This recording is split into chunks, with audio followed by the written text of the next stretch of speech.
मोमा drama हमने देखा और मोमा ड्रामा का एंड हो गया।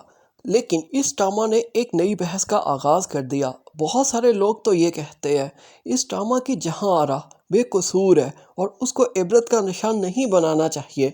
लेकिन बहुत सारे लोगों का ये मानना है जहां आरा ने बहुत बड़े बड़े क्राइम्स भी किए हैं जिसके बाद उसे सज़ा ज़रूर मिलनी चाहिए थी। जहां आरा के ऐसे जुर्म हैं कौन से? सबसे पहले जिक्र करेंगे जहां आरा जब भी अपना घर रेंट पर देती थी तो वहाँ पर कैमरास इंस्टॉल किए हुए होते थे और वो अपना घर भी मैरिड कपल को देती थी और वो जो कुछ कर रहे होते थे जहां आरा वो सब कुछ देख रही होती थी। ये है जहां आरा का पहला जुर्म। अगर आप पाकिस्तानी ड्रामास की प्रेडिक्शंस, रोस्टिंग और रिव्यूज देखना चाहते हो तो हमारे चैनल के साथ जुड़े रहें और चैनल को सब्सक्राइब जरूर करें। फिर जहां आरा न्यूली मैरिड कपल की डाइवोर्स करवाती रही पूरे ड्रामा के अंदर। बहुत सारे लोगों का ये मानना है अगर मर्द लॉयल होता तो उनकी डाइवोर्स होती ही क्यों। लेकिन बहुत सारे लोग इस पर ये बात भी कर रहे हैं कि जब नई नई शादी होती है उस तरह से मोहब्बत नहीं होती, वफा नहीं होती, इसलिए मर्द को बहकाना बहुत आसान होता है। जब उसे चांस मिलता है तो वो चांस अवेल कर जाता है, जो जहां आरा ने मौके फ्राहम किए। बहरहाल ये एक ऐसा टॉपिक है जिसके ऊपर बहुत सारी बहस होती रहेगी। लेकिन एक बात तो क्लियर है, जानबूझकर किसी मैरिड कपल के बीच में आना और उनकी डाइवोर्स करवाना ये तो क्राइम है ही।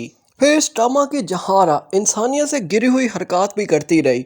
जहां आरा की माँ जलील होती रही अपने बेटे के हाथों और जहां आरा अपनी रंगरलियों में फिरती रही। वो लोगों की तलाक़ें करवाने में, अफेयर चलाने में इतनी बिजी रही कि उसे याद ही नहीं रहा कि उसकी माँ अकेली जलील हो रही है और वो भी अपने घर पर अकेली रहती है। उसका शौहर उसके पास नहीं रहता। वो अगर चाहती तो अपनी माँ को अपने पास भी रख सकती थी, लेकिन उसने ऐसा नहीं किया क्योंकि उसके अपने ही एजेंडास थे और उन एजेंडास को पूरा करके वो अपना जहनी सुकून हासिल करने की कोशिश करती रही। क्योंकि उसे लगता था कि मैं हर मर्द को ऐसा साबित कर दूंगी कि वो लॉयल नहीं है तो उसे सुकून मिलेगा। लेकिन आखिर दम तक भी उसे सुकून हासिल ना हो सका। आफ्टर ऑल उसे शाहजहां शौकत जैसा मर्द मिल गया जो अपनी बीवी के साथ लॉयल था। यहाँ तक भी जहां आरा को बेनिफिट ऑफ डाउट दिया जा सकता था कि जहां आरा सिर्फ उन मर्दों को निशाना बनाती थी जो लॉयल नहीं होते थे।